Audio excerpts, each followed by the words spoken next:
Make a read by morning. Make a read, please, not loony.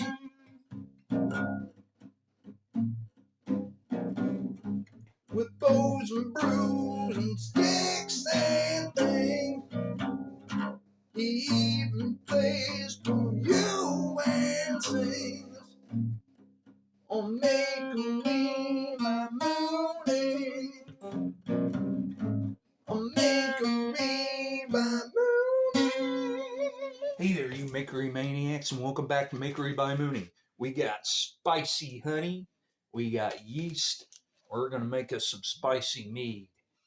On the promotional short, I said that it was going to be in the next 24 hours. It's been probably 60 hours since I posted that promotional short. So I'm sorry, but what can I say? Life happens. Oh, let's get on into it. All right, Maniacs, I got approximately 3/4 of a gallon of clean water and a clean pot. Let's get that on the burner.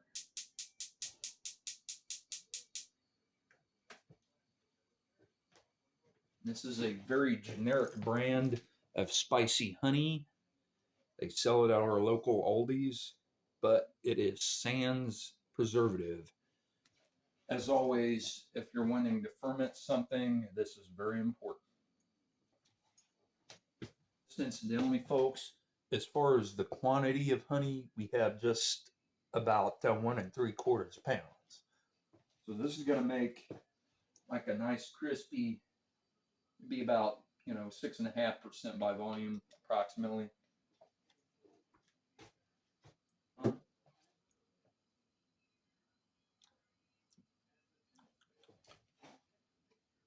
Not bad. Definitely has a kick to it. As always, we're doing the manual finger temperature test. I don't want to overshoot yeast pitching temperature. Yes, I'm going to wash my hands. Thank you so much. Because that only results in you having to back that.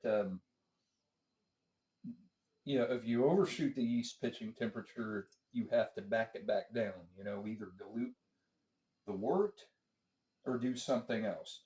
And I don't like diluting my wort. I like starting out with a fairly high original gravity, and I don't want to wait for it to cool down. So that's the most efficient thing you can do. Just don't overshoot it in original gravity. I may fortify this brew a little bit with just a little bit of table sugar. We'll see how it goes. Don't forget, folks, C&H comes from the sugar cane. The main source of fermentable sugar is going to remain honey. This is, by definition, a true mead. Get that off that heat. Table sugar, once fermented, can lend like a sort of sour apple flavor, which could pair well with the base flavor profile of spicy, tangy, what have you. So goes with the finger test as always.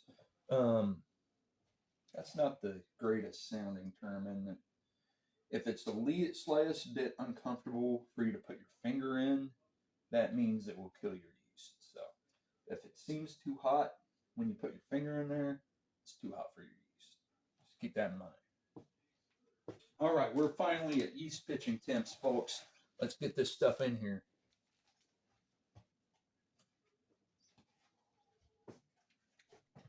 We're going to do one package. We'll rejoin you guys to see how the foam dome's developing. You hang in there, maniacs.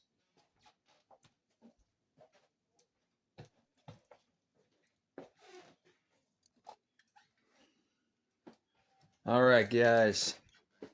I'm going to give you a little up-close action there for something we call flocculation.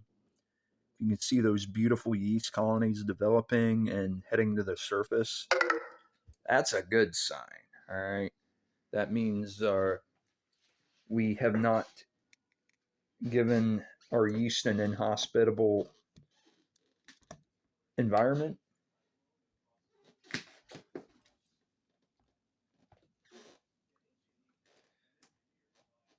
And all is good with the ambient environment.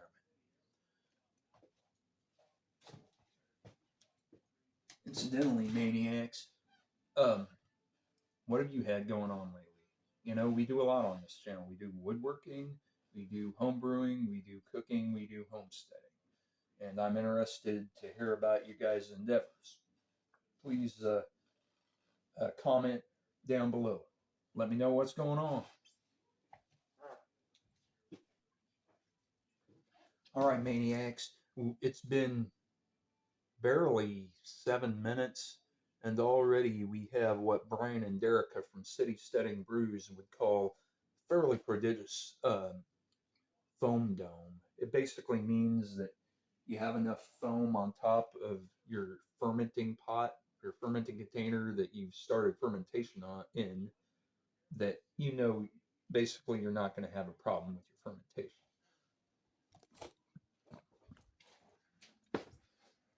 Scope that out. That's a good sign. Now, so I'm going to spare you the monotony of the simple task of siphoning the unfermented beverage into primary fermentation.